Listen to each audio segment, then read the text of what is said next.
आवडते नेते या महाराष्ट्राचे उपमुख्यमंत्री आदरणीय एकनाथजी शिंदे साहेबांचं आगमन या व्यासपीठावर झालं। टाळ्यांच्या गजरात या ठिकाणी आपण त्यांचं स्वागत करूया। आंबेगाव तालुक्यामध्ये साहेबांचं आगमन आपल्यासाठी निश्चितपणे या ठिकाणी विजयाची दिशा घेऊन आलेलं आहे। खरं पाहिलं तर साहेबांना दिवसभरात आज अनेक सभा आहेत, वेळ मर्यादित आहे आणि म्हणून मी या विभागाचा जिल्हा परिषदचा उमेदवार म्हणून साहेब तुम्ही माझ्या पारगाव जारकरवाडी जिल्हा परिषद गटात आलात, आपलं खूप सारं स्वागत करतो। मला आज खऱ्या अर्थानं एक वेगळ्या प्रकारचा आनंद आहे। मला आज खऱ्या अर्थानं एक वेगळा प्रकारचा आनंद आहे। या परिसरामध्ये काम करत असताना 2014 साली मला विधानसभेचे शिवसेनेची उमेदवारी मिळाली। 65,000 मतं मला मिळाली। 2017 साली मी जिल्हा परिषदची निवडणूक लढलो, 600 मतांना मला पराभव स्वीकारावा लागला आणि आज पुन्हा एकदा 2026 साली मी शिंदे साहेबांच्या आशीर्वादानं पुन्हा एकदा धनुष्यबाणाची उमेदवारी मला दिलेली आहे। जिल्हा परिषद मध्ये काम करत असताना 2017चा काळ तुम्ही आठवला असेल, त्याच्या अगोदरचा 7 आणि 12चा काळ असेल। वेगवेगळ्या विकासाचे प्रश्न मांडत असताना सोडवण्याची जबाबदारी घेतली आणि वेगवेगळ्या विकासाच्या प्रश्नांच्या माध्यमातून आपण पुढे गेलो। आज साहेब मी जास्त बोलून तुमचा आज वेळ घेणार नाही, पण या मतदारसंघात तुम्ही आलात, या परिसरामधली जनता तुमची वाट पाहते आहे। कारण या राज्यामध्ये काम करत असताना आमच्या सारख्या लाडक्या बहिणींचे तुम्ही भाऊ आहे, राज्यभर तुमची असणारी अस्मिता प्रत्येकाच्या मनात आहे। काल परवाचा एक छोटा प्रश्न सांगतो। माझ्या मतदारसंघात देवगाव मध्ये एका छोट्या मुलीचा मशीन मध्ये हात गेला, साहेबांना त्यांचा प्रतिनिधी म्हणून कोण ना कोण भेटायला गेलं। साहेब आमच्यासाठी त्या मुलीला 1 रुपया सुद्धा हॉस्पिटलमध्ये भरू शकत नव्हतो, आपल्या विभागाकडून 3 लाख रुपयाची भरीव मदत झाली आणि त्या मुलीचं ऑपरेशन सक्सेस झालं। म्हणून आम्हा सारख्यांना खूप मोठा आनंद आहे। ही मुलगी आहे साहेब समोर। पिंपरखेड मध्ये बिबट्याचा प्रश्न आला, 3 लोक गेले, आपण स्वतः आलात आणि त्या परिसरात भेट दिली।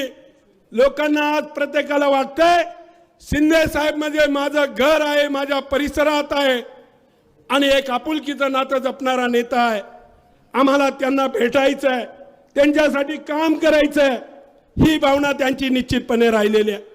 आज मला तुम्ही या भागात आलात, तुम्हाला तुमचं खूप स्वागत करत असताना 2-3 गोष्टीचा मुद्दा म्हणून उल्लेख या परिसरामध्ये करतोय। साहेब गेल्या काही दिवसामध्ये सातत्याने काही लोकांच्या विरोधात आम्हाला लढावं लागतंय। जेव्हा जेव्हा त्यांना गरज असते तेव्हा आमचे कष्ट करून घेतात, मग सत्तेची वेळ आली किंवा लोकांचा नेतृत्व करण्याची वेळ आली, त्याच्यात मात्र ते आम्हाला संधी देत नाही आणि संधीतून बाहेर काढून आयुष्यभर काम करावं लागतं। मला आठवतंय साहेब, मी ज्या वळसे पाटलांची मागच्या निवडणुकीमध्ये उमेदवारी होती, आम्ही सगळ्यांनी प्रामाणिकपणे काम केलं, त्यांना 1000-1200 मतांना निवडून आणलं।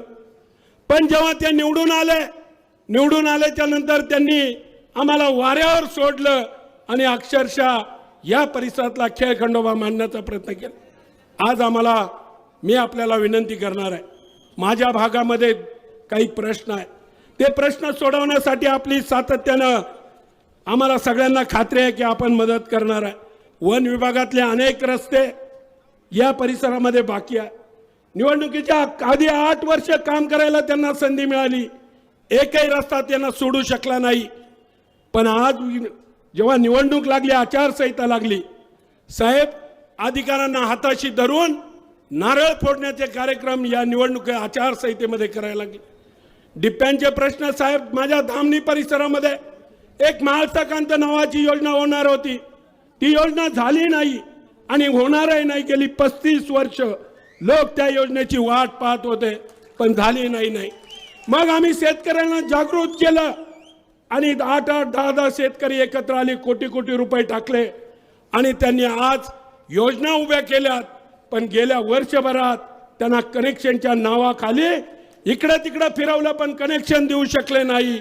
आणि निवडणुकीच्या काळात आज मात्र एखादा खांबळा उभा करतायत आणि आम्हाला या भागातून काही कार्यकर्त्यांना प्रवेश घेऊन आमच्या विरुद्ध लोकमत उभं करण्याचा प्रयत्न आहे. पण ह्या वेळेस या जनतेने साहेब ठरवून टाकलेला आहे, या परिसरामध्ये दुसरा कोणताही उमेदवार निवडून येणार नाही. येणार तर तिन्ही उमेदवार तुमच्या विचारसरणीवर जे उभे आहेत तेच या परिसरातून निवडून येतील अशी आम्हा सगळ्यांना खात्री आहे. आपल्याकडे वेळेच्या मर्यादा आहेत, बोलण्यासारखं खूप आहे. आज मी जास्त वेळ घेणार नाही. आपल्या तमाम आमंत्रितांना या ठिकाणी मी धन्यवाद देतो. साहेब, आपला मौलिक वेळासाठी तुम्ही दिला, तुम्हा सगळ्यांना धन्यवाद देतो आणि या ठिकाणी तो जय हिंद जय महाराष्ट्र म्हणत असताना येत्या 7 तारखेला आमच्या सगळ्या चिन्हाला पाठ आहे, त्या सगळ्यांना बटन दाबून आम्हाला प्रचंड मतांनी विजय करा असं आव्हान करतो. जय हिंद जय महाराष्ट्र.